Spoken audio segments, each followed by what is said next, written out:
ಕ್ರಿಸ್ತನಲ್ಲಿ ದೇವರ ಪ್ರೀತಿಯ ಜನರೇ, ಈ ದಿನ ನಿಮ್ಮ ಮಧ್ಯೆ ಒಂದು ಮುಖ್ಯವಾದ ಸಂದೇಶ ನಾನು ಕೊಂಡು ಬಂದಿದ್ದೇನೆ. ಅದೇನೆಂದರೆ, ಈ ದಿನಮಾನಗಳಲ್ಲಿ ನಾವು ನೋಡ್ತಿರುವಂಥ ಒಂದು ದುಃಖಕರವಾದ ಸಂದೇಶ, ಒಂದು ಸುದ್ದಿ ಏನೆಂದರೆ, ಕ್ರಿಸ್ಮಸ್ ಆಚರಣೆಗಳು ನಡಿಬೇಕಾದರೆ ಕ್ರೈಸ್ತ ಧರ್ಮದ ಆಚರಣೆಗಳ ಮೇಲೆಯೂ, ಕ್ರೈಸ್ತ ಧಾರ್ಮಿಕ ಕೂಟಗಳ ಮೇಲೆಯೂ, ಫಾದರಿಗಳ ಮೇಲೆಯೂ, ಬರುವಂಥ ಭಕ್ತಾದಿಗಳ ಮೇಲೆಯೂ ನಡೆಯುತ್ತಿರುವಂಥ ದೌರ್ಜನ್ಯ ಮೇಲೆಯೂ, ಹಲ್ಲೆ ಮೇಲೆಯೂ ಮತ್ತು ಅಪಾಯಕರವಾದ ಹಲ್ಲೆಗಳ ಮೇಲೆ ನಾವು ಇದನ್ನು ಮಾತನಾಡಲಿಕ್ಕಿದ್ದೇವೆ.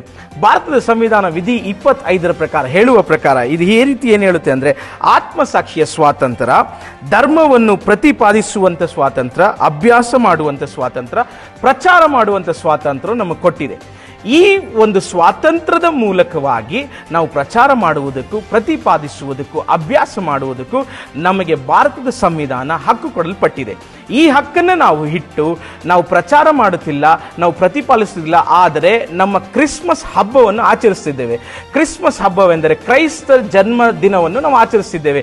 ಈ ದಿನವನ್ನು ಆಚರಿಸುವುದಕ್ಕೆ ನಮಗೆ ಅವಶ್ಯಕತೆವಾಗಿರುವಂಥ ಕಾನೂನಿನ ಸಮಾವಸ್ಥೆಯಾಗಿರಲಿ ಅಥವಾ ಸುರಕ್ಷತೆಯಾಗಿರಲಿ ಯಾವುದು ಸರಿಯಾಗಿ ಇಲ್ಲದ ಕಾರಣ ನಮ್ಮ ಮೇಲೆ ಅನೇಕ ರೀತಿಯಾದಂಥ ಹಲ್ಲೆಗಳು ನಡೀತಿದೆ. ಈ ದಿನ ನಾವು ಸರ್ಕಾರಕ್ಕೆ ಒಂದನ್ನು ಕೋರಿಕೆಯಾಗಿಡುತ್ತೇವೆ, ನಾವು ನಡೆಸುವಂಥ ನಮ್ಮ ಆಚಾರಗಳಲ್ಲಿ, ನಾವು ನಡೆಸುವಂಥ ನಮ್ಮ ಪ್ರತಿಪಾದನೆಗಳಲ್ಲಿ ಮತ್ತು ಆಚರಣೆಗಳಲ್ಲಿ ದಯವಿಟ್ಟು ಸರ್ಕಾರವು ಮಧ್ಯಪ್ರವೇಶಿಸಿ ನಮ್ಮ ಸಮುದಾಯದ ಮೇಲೆ ನಡೆಯುತ್ತಿರುವಂಥ ಈ ಒಂದು ದೌರ್ಜನ್ಯವನ್ನು ನಿಲ್ಲಿಸಬೇಕೆಂದು ಪ್ರಾಟೆಸ್ಟೆಂಟ್ ಕ್ರೈಸ್ತ ಮಹಾಸಭೆಯ ಮೂಲಕವಾಗಿ ನಾನು ಪಾಸ್ಟರ್ ಅಗಸ್ಟಿನ್ ಆಗಿ ಈ ಒಂದು ಬೇಡಿಕೆ ನಿಮ್ಮ ಮುಂದೆ ಇಡ್ತಾ ಇದ್ದೇನೆ. ಪ್ರಾಟೆಸ್ಟೆಂಟ್ ಕ್ರೈಸ್ತರ ಮಹಾಸಭೆಯು ಕರ್ನಾಟಕ ಮಾತ್ರವಲ್ಲ, ಅನೇಕ ಸ್ಥಳಗಳಲ್ಲಿಯೂ, ರಾಜ್ಯಗಳಲ್ಲಿಯೂ, ಜಿಲ್ಲೆಗಳಲ್ಲಿಯೂ, ಪಟ್ಟಣಗಳಲ್ಲಿಯೂ ಪ್ರಾಟೆಸ್ಟೆಂಟ್ ಸಭೆಯ ಮತ್ತು ಇಂಡಿವಿಜುವಲ್ ಆಗಿ ಸ್ವತಂತ್ರವಾಗಿ ಸೇವೆ ಮಾಡ್ತಿರುವಂಥ ಅನೇಕ ಸೇವಕರಿಗೂ, ಸಭೆಗಳಿಗೂ ಸಹಾಯಕವಾಗಿದೆ.